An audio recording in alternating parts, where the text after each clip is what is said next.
Hey, no sé si conocéis este vídeo. En él se muestran todos los ensayos que se hicieron durante la Guerra Fría. Para que os hagáis una idea, en un periodo de 50 años se lanzaron más de 2000, y fijaros en este detalle. Menos en 2 ocasiones se las han tirado a ellos mismos, algo que dice muy poco de la salud mental de esos estados.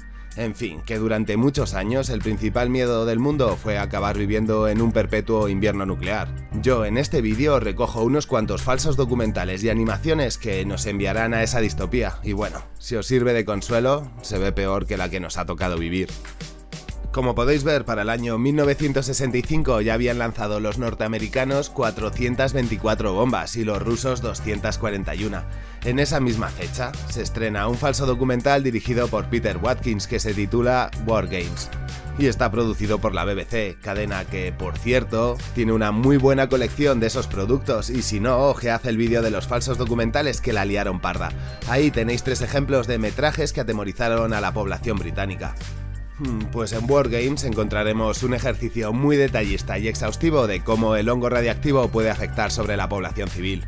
El docu imagina que una bomba atómica cae sobre Kent, una población cercana a Londres y con una población de unos 120.000 habitantes. La historia arranca antes de que se desate el apocalipsis con la evacuación de las propias familias. Allí se explica que si tienes un cuarto libre en tu hogar, automáticamente el Estado va a realojar a 2 miembros de otra familia, te guste o no. Tengas alimento para ellos o no, eso es lo que toca, y no son hipótesis de lo que podría pasar ni ficción del documental. Eso está en el protocolo de actuación ante un ataque nuclear, vamos, es lo que venía escrito. Pero si algo me llamó la atención de eso es que el narrador comenta que aunque la bomba no explotase, simplemente el ejercicio de desplazar a tantas personas supondría un shock económico que tardarían en recuperarse entre 1 año y medio y 4 años. Y estamos hablando de un movimiento poblacional que duraría un par de semanas. Ahora calculad lo que puede significar para la economía tener encerradas a millones de personas durante meses. Sinceramente, se me cayó el alma al suelo cuando comparé estas realidades. Y otra cosa interesante de la evacuación es que no formaría parte de esos grupos ningún hombre entre 18 y 65 años. También antes de que estalle la guerra hablan sobre qué ocurriría con el mercado. Más o menos presentan la historia del papel higiénico, pero con productos que de veras pueden salvarte la vida. En un invierno nuclear lo que la gente busca es cemento, arena y material de construcción para intentar construir un refugio. Pero pasa lo mismo que nos pasó en el 2020, que todo el mundo lo quiere, hay desabastecimiento y un saco de cualquiera de esos elementos cuesta un ojo de la cara. Total, que después de presentarnos una crisis social previa al cataclismo, llega el desastre. En ese momento comienza una descripción detallada casi minuto a minuto de lo que ocurriría.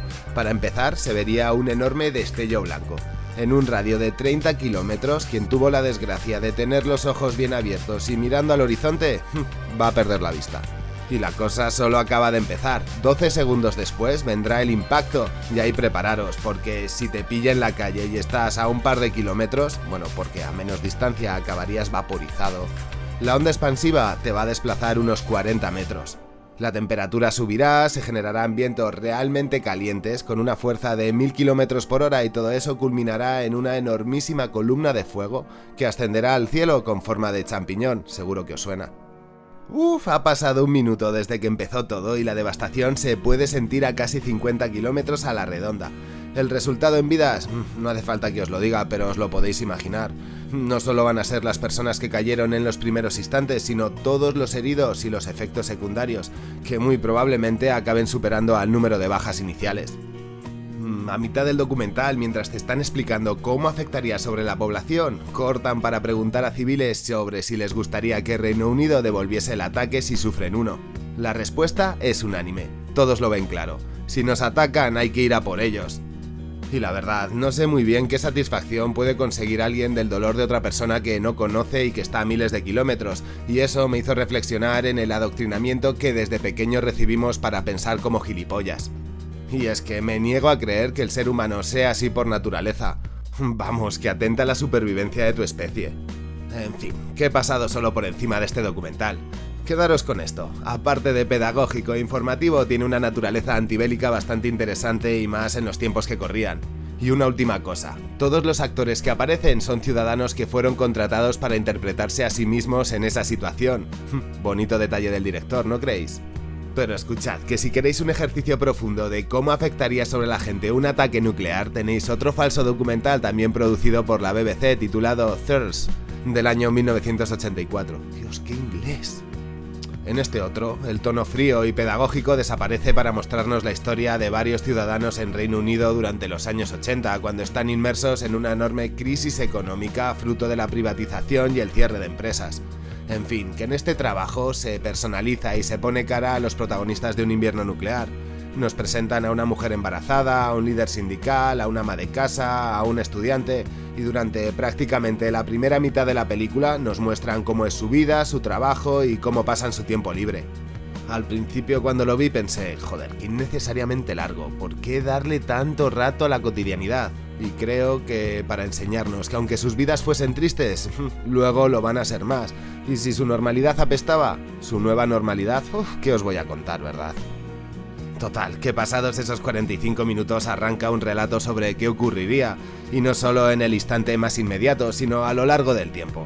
Se hace preguntas como ¿cómo estaría todo a las 2 semanas, a las 4? ¿Después de un mes seguiría habiendo autoridad? ¿La población dejaría de respetar la ley? ¿El hambre daría paso al delito? ¿Colapsaría socialmente la ciudad?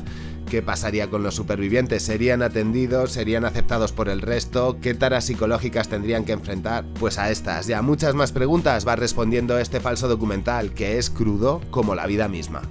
Y escuchad, que os voy a contar una cosa de la que me di cuenta. Desde el principio el documental va fechando el instante exacto en el que están los supervivientes, pero llega un momento en el que deja de hacerlo. Después de darle unas cuantas vueltas, creo que hacer eso es una decisión deliberada del director, porque sinceramente en una situación así llega un punto en el que ya no importa cuánto tiempo ha pasado. Y ya que estamos con la paranoia inglesa, no podía dejar de lado una animación que se realizó en el año 1986 por Jimmy Murakami. Aquí nos presentan la historia de un matrimonio de ancianos que viven en una zona rural y apartada antes del inicio de un invierno nuclear. Son muy patriotas, sobre todo él, y están informados gracias a los folletos que ofrece el gobierno. Por eso se han construido un refugio y creen que están preparados para cualquier contratiempo. Y yo que sé, familia, no os voy a contar más del argumento porque vale muchísimo la pena verla. Lo que sí que os puedo mencionar es que nos hace reflexionar sobre la credibilidad de las instituciones. ¿Hasta qué punto nos informan de lo que sucede? ¿Creéis que nos cuentan todo lo necesario o lo justo para no entrar en pánico? Y lo más duro, ¿cómo puede afectarnos eso? ¿Corremos el riesgo de tomar decisiones equivocadas si lo hacemos sobre una información filtrada? De nuevo, tenemos preguntas distópicas a las que nosotros, como personas que han vivido en el 2020, también deberíamos hacernos. O tal vez no y confiar ciegamente en lo que nos dicen las instituciones públicas, que para eso son el Estado y nos protegen. En fin, que aquí surge un debate interesante del que me gustaría saber vuestra opinión ahí abajo en la caja de comentarios. Hey, ¿y os habéis fijado en la cantidad de filmografía inglesa que hay sobre este tema? Y ahora la pregunta del millón. ¿Por qué los británicos tuvieron ese miedo tan grande a ser bombardeados? Pues creo que se debe a un trauma que adquirieron en la Segunda Guerra Mundial, cuando día sí y día también eran bombardeados por los V2 que se lanzaban desde Berlín con una precisión que a día de hoy asusta. Porque no sé si lo sabéis, pero se lanzaban sin sistemas de navegación, a puro cálculo matemático. En fin, que los londinenses sufrieron mucho y con el desarrollo de bombas que eran realmente armas de destrucción masiva, pues sentían que podía volver a tocarles. Por eso nos encontramos tanta filmografía británica que trata este tema. Daros cuenta de cómo de diferente se presenta el tema nuclear entre ingleses y estadounidenses. Para los yankees será algo de ciencia ficción y te encontrarás mucho material sobre mujeres gigantes, arañas gigantes, monos gigantes o lo que sea hiperdimensionado. Para los sajones no era un tema de fantasía, era un miedo palpable. Y como os decía al principio, creo que ese trauma lo generó el V2. Pero para trauma, el que pillaron los japoneses en 1945, cuando lanzaron sobre ellos 2 bombas nucleares en Hiroshima y Nagasaki. Y como estamos hablando de animación, quiero recomendaros una que guionizó y dibujó un superviviente de Hiroshima. Realmente, para ser honestos, a la verdad, la idea surgió como un manga autobiográfico que se convirtió de gran éxito en Japón, tanto que ofrecieron a su creador la opción de llevarlo a la gran pantalla.